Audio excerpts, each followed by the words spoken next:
বিসমিল্লাহির রহমানুর রহিম। আসসালামু আলাইকুম, welcome back to my channel. আমি সৈয়দা শিবলি কথা বলছি এসএস রকমারি ব্লগস থেকে। কাছের এবং দূরে, দেশ এবং দেশের বাইরে যে যেখান থেকে আমাকে দেখছেন এবং শুনছেন, আশা করি আল্লাহর রহমতে আপনারা সবাই ভালো আছেন। আমরা আলহামদুলিল্লাহ আল্লাহর রহমতে ভালো আছি। আজও নতুন দিনে নতুন একটা ব্লগস নিয়ে হাজির হয়েছি আপনাদের মাঝে। একটা লাইক দিয়ে কন্টিনিউ করে যাবেন। আর আমার এই ভিডিওতে যদি কথা এবং কাজে ভালো লেগে যায় তাহলে একটা সাবস্ক্রাইব করে আমার পাশে থেকে যাবেন। পাশে থাকা বেল আইকনে অল অপশনে প্রেস করে রেখে দিবেন। আমার নিত্য নতুন ভিডিও যখন আপলোড দেব তখন পৌঁছে যাবে আপনাদের কাছে নোটিফিকেশন আকারে। আপনারা সময় সুযোগ করে আমার ভিডিওটা দেখে নিতে পারবেন। আমিও আবারও আজকে আমি সন্ধ্যা থেকে শুরু করেছি। রাতের বেলা যে সন্ধ্যার যে কাজগুলো ছিল, আপনাদের ভাইয়া ওমরের বাবা ডিম নিয়ে এসেছিল আমার বাসায়। ডিমটা খাওয়া পরে বেশি ডিমটা আমি ধুয়ে সুন্দরভাবে ক্লিন করে রেখে দিলাম। আর অনেকগুলা কিনে এসেছিল, গতদিন দেখিয়েছিলাম আমি যে আদা কুচি করে রেখে দিয়েছিলাম ফ্রিজে একটু সময় সুযোগ করে। তারপরে আমি ব্লেন্ডার করে নিয়েছি অনেকগুলো আদা, অনেক দিন যাবে। আদাগুলো ব্লেন্ড করে আমি ফ্রিজে রেখে দিয়েছি। আর এটা হচ্ছে আজকের সকালের ভিডিও। আজকে আমি কি করলাম, ভাত ভাজি করেছি। আসলে শীতের দিনে দেখবেন শীতটা যখন আসে একটু ঠান্ডা ঠান্ডা লাগে তখন কিন্তু ভাত ভাজিটা খেতে খুবই ভালো লাগে। আর আমার বাসায় প্রায়ই ভাত ভাজিটা করা হয়। আর আমি কি করলাম, আমার ছেলেরা চলে গিয়েছে, তারা একজন কলেজে চলে গিয়েছে, বড়জন ওমর, আর খালিদ চলে গিয়েছে তার স্কুলে এক্সাম দেওয়ার জন্য। তার তো ফাইনাল এক্সাম চলতেছে। আমি তো বলেছি তাদেরকে খাওয়া দাওয়া করিয়ে ব্রেকফাস্ট করিয়ে তাদেরকে বিদায় দিয়ে আমি তারপরে দেন খেয়ে নিলাম। আমার নাস্তাটা করে নিলাম, একটু আচার সাথে নিলাম। আচারটা সাথে নেওয়ার পরে খেতে ভালোই লেগেছে। আর এখন আমি চাটা বসিয়ে রেখে দিব, একটু চাটা ফুটতে থাকবে আর আমি একটু কাজও করে নেব। এদিকে আমি চাটা বসিয়ে দিয়েছি, একটু চা পাতিটা ফুটবে। আর এদিকে আমি আমার ডাইনিং টেবিলটা একটু মুছে নেব। খাওয়া দাওয়া করা হয়েছে আসলে, আর ডাইনিং টেবিলটা ভালো করে ক্লিন করা হয় না। এখন আমি একটু ক্লিনার দিয়ে আমি ক্লিন করে নেব আর ডাইনিং টেবিলটা। আর আসলে আপুরা, আমার ভাইয়েরা যারা এত সুন্দর সুন্দর কমেন্ট করেন আমার ভিডিও দেখে, আসলে অনেক উৎসাহ জাগে।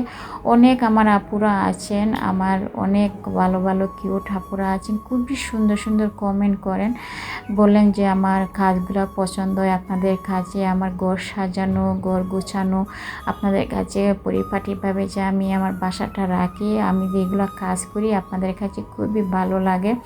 আর এগুলো যখন কমেন্ট করি আসলে জানেন খুবই ভালো লাগে, কাজের উৎসাহটা আরও দ্বিগুণ বাড়িয়ে দেয়। এভাবে আমার সাথে থাকবেন প্লিজ, সাথে থেকে একটু সাপোর্ট করবেন। সাপোর্ট করলে কি হয়, মনের জোরটা বেড়ে যায়। তো আমি সংসারের কাজগুলো এভাবেই পরিপাটিভাবে করে থাকি।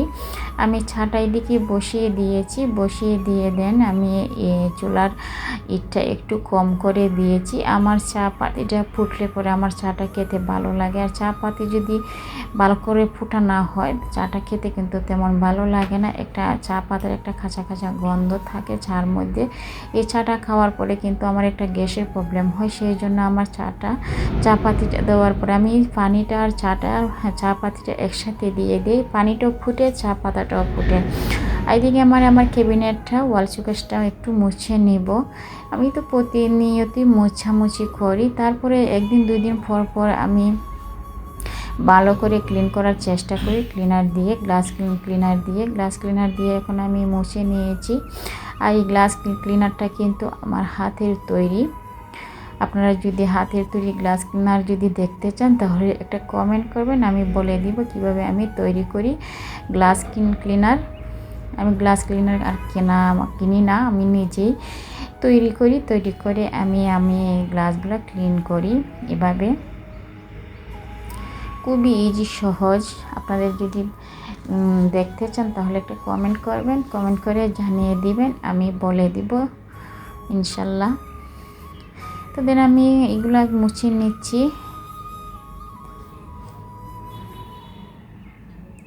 আসলে আসলে ঘরের কাজ তো আমাদের এগুলোই, ঘর দরজাকে পরিপাটিভাবে রাখা, ঘরের কাজ করা, সারাদিন এগুলি করে আমি সময়টা কাটাই। রান্না টান্না করার আগে এগুলা চেষ্টা করি করার, ঘর দরজা গুছিয়ে রাখা, রান্না করার আগে এগুলা গুছিয়ে রাখি আমি। আর শীতের দিনে তো দেখবেন, ঠান্ডার দিনে কিন্তু দিনটা ছোটো হয়ে আসে। এই ছোটোর দিনে কিন্তু দেখা যায় কাজ করে কুলাইয়ে ওঠা হয় না। দেখা যাচ্ছে যে অনেক সময় লেট হয়ে গেলে, রান্না টান্না লেট হয়ে গেলে খেতে খেতে আসরের আজানটা পড়ে যায়। আমি চেষ্টা করি আসরের আগে, জোহরের আজানের আগে 12টার আগে আমি আমার রান্নাটা শেষ করার চেষ্টা করি। তো আমি যেদিন আমার ঘুম থেকে উঠতে একটু লেট হয়ে যায়, বাচ্চাগুলোকে পাঠিয়ে যদি আমি ঘুমিয়ে পড়ি আবার, তখন কিন্তু একটি লেজি হয়ে যায় আমার কাজগুলা, তখন খুবই কষ্ট হয় ঘুম থেকে উঠে কাজগুলো করতে। সেই জন্য আমি আর ঘুমাই না, আমার কাজগুলো আমি সেরে নিই, আমার সংসারের কাজগুলো। তো আমি চাটা এখন বারান্দায় আসলাম, বারান্দায় এসে চাটা খেয়ে নিচ্ছি আর বাইরের ভিউগুলো দেখছি। আসলে খুবই ভালো লাগছিল আজকের বাইরের সকালের ভিউটা, কিন্তু অনেক ভালো লাগছিল, রৌদ্র উঠেছিল, খুবই ভালো লাগছিল। আর এদিকে আমি যেদিকে বাসা নিয়েছি প্রচুর গাছপালা। আর দেখেন, বলেছিলাম না যে আমার বাসার সাথেই হচ্ছে মেন রোড, গাড়ি চলাচল করে। এতো আমার পর্তুলিকা গাছগুলো খুবই সুন্দরভাবে গ্রো করতেছে, আর রিউ প্লান্টটা গ্রো করতেছে। এটা নতুনভাবে লাগিয়েছিলাম আমি, সুন্দরভাবে গ্রো করতেছে, দেখে ভালো লাগছিল, খুবই সুন্দরভাবে গ্রো করতেছে। আর কিছু গত ব্লগে দেখিয়েছিলাম আমি জাল নুডলস করেছিলাম, আর আমার ছেলেদেরকে দিয়েছিলাম একটু দুটা বাটি বের করেছিলাম নতুন আমার ছেলেদেরকে খাওয়ানোর জন্য। সেগুলো ধুয়ে আবার রেখে দিয়েছি জায়গা মতো, ক্যাবিনেটে রেখে দিয়েছি।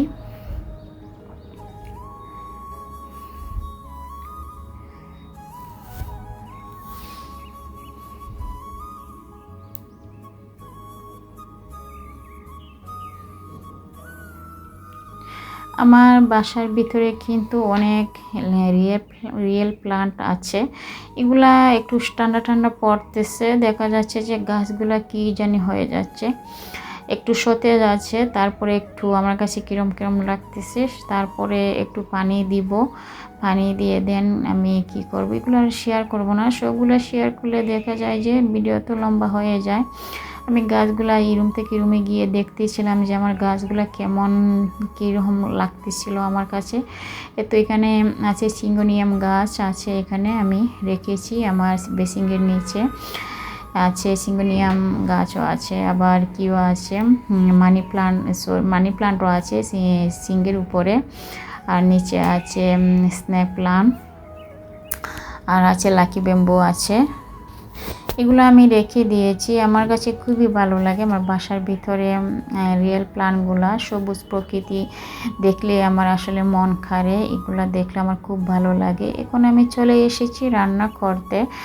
তো আমি ট্যাংরা মাছটাকে আজকে বুনে নিব, একদম ঝাল ঝাল করে বুনে নিব। খেতে খুবই ভালো লেগেছিল, খুবই মজা হয়েছিল। আমি তো রান্না করে তারপরে খেয়ে বয়সটা দিচ্ছি, খুবই ভালো লাগছিল। ছোটো মাছগুলা কিন্তু তেমন আমার রান্না করা হয় না, খাওয়া হয় না। আমাদের ব্লগে দেখেন আপনারা, আমার কিন্তু ছোটো মাছ খুবই কম রান্না হয়, কারণ আমি ছোটো মাছ বানাতে পারি না। কি করব বলেন তো, আমি মাছ বানাতেই পারি না। অনেক কষ্ট করে সেদিন আমি বানিয়ে রেখেছিলাম, আপনাদের ভাইও একটু হেল্প করেছিল। তারপরে ও কাঁটাগুলা কেটে দিয়েছিল। ট্যাংরা মাছের মধ্যে তো কাঁটা থাকে, কাঁটাগুলো কিন্তু আমার হাতের চামড়াগুলো, স্কিনগুলো অনেক সফট, আমি কাটতে পারি না। এতে রান্নাটা অনেক মজা হয়েছিল। আর সে কাঁটাগুলা কেটে দিয়েছে, আমি তারপর মাছগুলো বেছে নিয়েছি। এদিকে আমি চিকেনটা আমার ছেলেদের জন্য রান্না করতেছি, আলু দিয়ে রান্না করব চিকেন, আর শাক ভাজি করব, আজকে মূলা শাক ভাজি করব। এগুলো আজকে দুপুরে আমাদের খাবার দাবার হয়েছিল। তারপরে আমি জোহরের নামাজ পড়ব, সেটা শেয়ার করব। আর এদিকে আমার ছোটো ছেলে এসে গিয়েছে, তার এক্সাম দিয়ে, তার 10টার দিকে শুরু হয়, 1 ঘন্টার ভিতরেই এক্সাম শেষ হয়ে যায়। 30 মার্কের এক্সাম, তার 11টার সময় শেষ হয়ে যায়। 11:30টায় তারা বাপ ছেলে চলে এসেছে। এদিকে আমার জন্য তারা খাবার দাবার করে আমার জন্য 2 ধরনের বার্গার নিয়ে এসেছে। আমি এখন শাক ভাজিটা করে নিব। শাক ভাজিটা করে নিয়ে দেন আমি নামাজে চলে যাব। গোসল টোসল করে তারপরে নামাজে চলে যাব। আসলে আমরা নামাজটা হচ্ছে মেন 5 ওয়াক্ত নামাজ পড়াটা আমাদের মুসলমানদের জন্য, প্রত্যেকটা মানুষের জন্য আমাদের আল্লাহ তো ফরজ করে দিয়েছেন। এইটা নামাজ তো ছাড়া যাবে না। আর আমি নামাজটাকে খুবই করি, নামাজটা পড়লে আমার কাছে খুবই শান্তি লাগে, খুবই ভালো লাগে।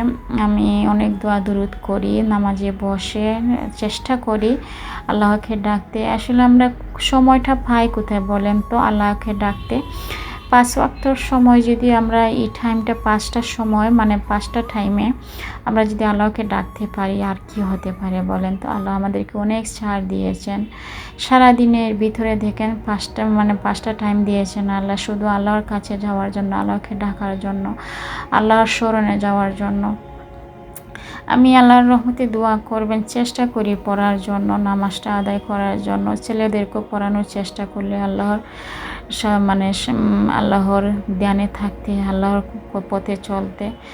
আমি এখন তবজি পড়তেছি, তবজিগুলো পড়ে নেব, আমি দোয়া দুরুদ করে নেব।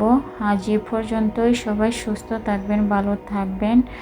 আর একটু আমি আর রহমান সূরাটা কিন্তু আমার খুবই ফেভারিট, আমি সব সময় আর রহমান সূরাটা পড়ি নামাজের পরে। দেন আর কোনো কিছু পড়লাম না। আজ এ পর্যন্তই। সবাই দোয়া করবেন আমার জন্য আর কমেন্ট করবেন। আল্লাহ হাফেজ। আসসালামু আলাইকুম।